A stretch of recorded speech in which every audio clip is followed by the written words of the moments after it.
Congressman Flood, welcome on board the AEM Manufacturing Express, and thank you for being on board with equipment manufacturing in Omaha. Yeah, love it. Thank you for being here, and obviously, congratulations to Klaus for 500,000 combines Yeah. worldwide. That's a big deal. Yes, it is. Talk to me a little bit about why equipment manufacturing is so important to Omaha and to Nebraska as a whole. Well, we want to be a nation that makes things. And Nebraska has a long, storied tradition of being a great manufacturing state.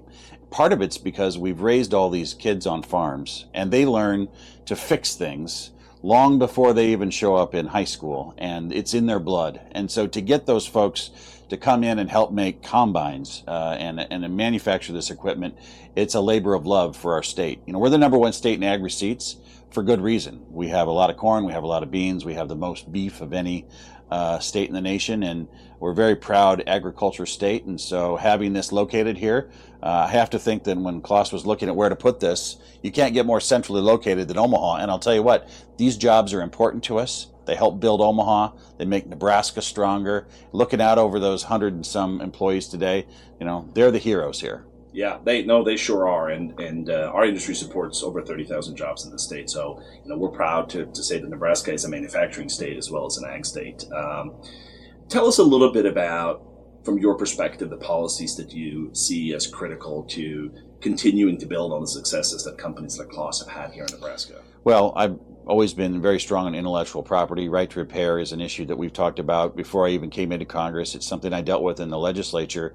You know, technology is at the core of what we do now in agriculture. And the fact that these machines now are so savvy and can do so much, and there's so much ahead, we have to protect the manufacturers and ultimately make sure that in the name of safety, we're ensuring that these machines are maintained by dealer authorized folks. That's part of the deal, and I've been very strong on that. And the other thing is we have to make sure that we can export our products around the world.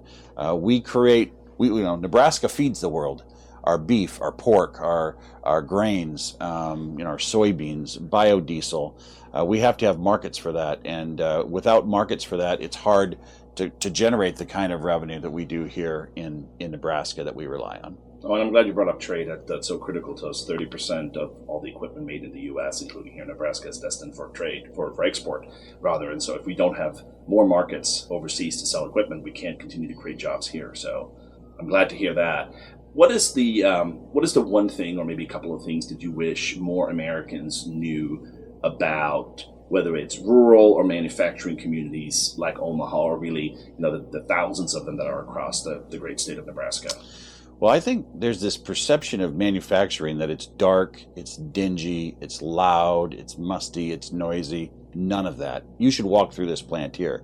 You could eat off the floor. It is just, it's technically ready to go and impressive. The people that work here are experts in what they do. And there's a real value in being in manufacturing. It's also a good paying business to be in. And so, I think people would be surprised to know that Nebraska, in my hometown in Norfolk, we have one of the largest steel mills in the Midwest. We make steel out of a cornfield in the middle of the state. And when you talk to folks that live there, there's an immense pride. People from Nebraska work hard.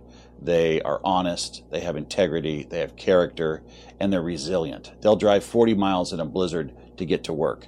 And if you're in manufacturing and you want to expand, you need to know that you come to Nebraska, you get the cream of the crop. Yeah, you do. And a job in our industry pays about 33% above the national average. So as you said, they are good family-sustaining jobs. We are on this 10,000-mile cross-country road trip. So I figured we'd wrap this up with some road trip-themed questions. Okay. Favorite road trip memory? Favorite road trip memory? I would have to say I went down to New Orleans with a bunch of my friends in college, and it was a good time. No follow-up questions needed. Yeah. Favorite road trip song? Oh, Eastbound and Down by Jerry Reed. All right, that's a good one. Doesn't get any better than that. No. And they wrote that, Jerry Reed wrote that, and it has an Omaha connection. It does? I believe so, yeah. All right, I'll have to check that. We'll have to add it to our playlist. Final question, favorite road trip snack or treat? Oh,